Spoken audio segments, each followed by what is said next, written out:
ಅಂತರಂಗ ಶಿಷ್ಯ ಅಂದ್ರೆ ಅಪ್ಪಣ್ಣಾಚಾರ ಹುಟ್ಟಿದೂರು. ಅಪ್ಪಣ್ಣಾಚಾರ ಅಂದ್ರೆ ನಾವೆಲ್ಲ ಶ್ರೀಪೂರ್ಣ ಬೋಧ ಗುರುತೀರ್ಥ ದೀಪಾರ ಈ ಗುರುಸ್ತೋತ್ರ ಅಂತೇವಲ್ಲ, ಆ ಸ್ತೋತ್ರ ರಚನೆ ಮಾಡಿದವರು. ಹಳೆ ಹೆಸರು ಭಿಕ್ಷಾಲಯ, ಈಗ ಬಿಚ್ಚಾಲಯ ಅಂತ ಕರೀತಾರೆ. ಭಿಕ್ಷಾಲಯ ಇಲ್ಲ, ಅಪ್ಪಣ್ಣಾಚಾರ್ಯರು ಒಂದು ಸಂಸ್ಕೃತ ವಿದ್ಯಾಪೀಠ ನಡೆಸ್ತಾ ಇದ್ರು. ವಿದ್ಯಾಪೀಠ ಆದ ನಂತರ ಶಿಷ್ಯಂದ್ರೆಲ್ಲ ಊರೊಳಗೆ ಹೋಗಿ ಬಹುತಿ ಭಿಕ್ಷಾಂದೆ ಅಂತ ಭಿಕ್ಷಾ ತಂದು ಅಪ್ಪಣ್ಣಾಚಾರ ಕೈಲೇ ಕೊಡ್ತಾ ಇದ್ರು.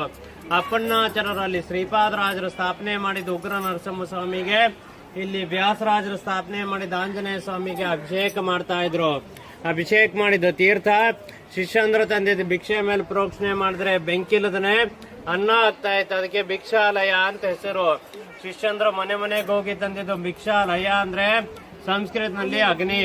ರಾಘವೇಂದ್ರ ಸ್ವಾಮಿ ಅವರು ಪ್ರಚಾರ ಮಾಡ್ತಾ ಮಾಡ್ತಾ ಇಲ್ಲಿ ಬರ್ತಾರೆ. ಅಪ್ಪಣ್ಣಾಚಾರ್ಯ ರಾಯರ ಬಗ್ಗೆ ಏನೂ ಗೊತ್ತಿರಂಗಿಲ್ಲ, ಆದ್ರೆ ರಾಘವೇಂದ್ರ ಸ್ವಾಮಿಗೆ ಅಪ್ಪಣ್ಣಾಚಾರ್ಯ ಬಗ್ಗೆ ಎಲ್ಲಾ ಗೊತ್ತಿರುತ್ತೆ. ಅವಾಗ ಅಪ್ಪಣ್ಣಾಚಾರ್ಯ ರಾಯರ ಮಹಿಮೆ ನೋಡಿ ತಾವು ಇಲ್ಲೇರು ಅಂತ ಪ್ರಾರ್ಥನೆ ಮಾಡ್ತಾರೆ.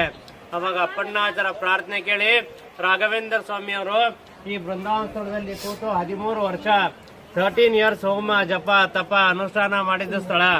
ಇಲ್ಲಿಂದ ಮುಂದೆ ತಪಸ್ಸೆ ಮಾಡೋ ಮುಂದಾಗ ಬೃಂದಾವನ ಪ್ರವೇಶ ಆಗ್ರೆ ಅಂತ ಸ್ವಪ್ನ ಆಗುತ್ತೆ. ಆದ್ರೆ ಅಪ್ಪಣ್ಣಾಚಾರ್ಯ ಒಪ್ತಾ ಇರಂಗಿಲ್ಲ. ಅವಾಗ ರಾಘವೇಂದ್ರ ಸ್ವಾಮಿ ಅವರಿಗೆ ಪ್ರಚಾರಕ್ಕೆ ಕಳಿಸ್ತಾರೆ. ಪ್ರಚಾರದಿಂದ ಅಪ್ಪಣ್ಣಾಚಾರ್ಯ ಡೌಟ್ ಬಂದು ಮತ್ತೆ ಈ ಸ್ಥಳಕ್ಕೆ ಬಂದು ನೋಡಿದಾಗ ರಾಘವೇಂದ್ರ ಸ್ವಾಮಿ ಇರಂಗಿಲ್ಲ. ಅವಾಗ ಅಪ್ಪಣ್ಣಾಚಾರ್ಯ ಇದೇ ನದಿ ಮೂಲಕ ರಾಯರ ಸ್ತೋತ್ರ ಅನ್ಕೋತ ಮಂತ್ರಾಲಯಕ್ಕೆ ಹೋದಾಗ ನದಿ ಅವರಿಗೆ ದಾರಿ ಬಿಟ್ಟು ಬಿಡುತ್ತೆ. ಆದ್ರೆ ಅಪ್ಪಣ್ಣಾಚಾರ್ಯರು ಮಂತ್ರಾಲಯಕ್ಕೆ ಹೋಗೋವರೆಗೂ ರಾಘವೇಂದ್ರ ಸ್ವಾಮಿ ಬೃಂದಾವನ ಕಂಪ್ಲೀಟ್ ಆಗಿತ್ತು. ಅವಾಗ ರಾಘವೇಂದ್ರ ಸ್ವಾಮಿ ಅಪ್ಪಣ್ಣಾಚಾರ್ಯ ಮೊದಲನೇ ದರ್ಶನ ಕೊಟ್ಟು ಸಾಕ್ಷಿ ಹಯಾ ಸ್ತೋತ್ರಿ ಅಂದ್ರೆ ನಮ್ ಸಾಮಾನ್ಯ ಭಾಷೆನಲ್ಲಿ ಅಪ್ಪಣ್ಣ ನೀ ಮಾಡಿದ ಸ್ತೋತ್ರಕ್ಕೆ ಭಗವಂತ ಹೈಗ್ರೀವ್ ದೇವರೇ ಸಾಕ್ಷಿ. ಆಮೇಲೆ ನೀವು ನಿತ್ಯ ದರ್ಶನಕ್ಕೆ ಮಂತ್ರಾಲಯಕ್ಕೆ ಬರಬೇಡಿ, ನಾ ತಪಸ್ಸೆ ಮಾಡಿದ ಜಾಗದಲ್ಲಿ ಬೃಂದಾವನ ಸ್ಥಾಪನೆ ಮಾಡಿ ನಾನೇ ನಿಮಗಲ್ಲಿ ಬಂದು ನನ್ನ ಜ್ಯೋತಿ ಸ್ವರೂಪ ಆಗಿ ದರ್ಶನ ಕೊಡ್ತೀನಿ.